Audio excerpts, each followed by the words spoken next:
Μία στις 4 συνολικά από τον Papi Show. Διαμαντίδης 40 δεύτερα πριν το τέλος του χρόνου. Για τον Νίκολας. Έξω στο Διαμαντίδη, από εκεί στο Σπανούλη. Μπορούσε να σουτάρει ο Διαμαντίδης αντί να ψάξει τον Σπανούλη. Έχει χρόνο αυτός ακόμα, ο Διαμαντίδης δηλαδή.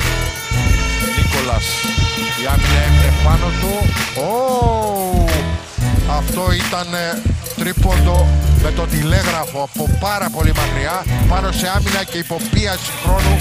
Ο Νίκολας πέτυχε το πιο δύσκολο τρίποντο της βραδιάς.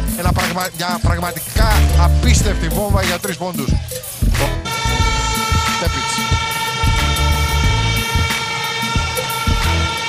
Πάντα Τέπιτς για τον Διαμαντίδη. 7 δεύτερα ακόμα, 6. Πιεζόμενος ο Διαμαντίδης θα βρει τον Νίκολας που σπυροβολογεί για 3 και πάλι εύστοχος με τη λήξη. Ο Ντρίου Νίκολας φτάνει τους 11 πόντους με 3 τρίποντα. Παρακαλώ, 26-36.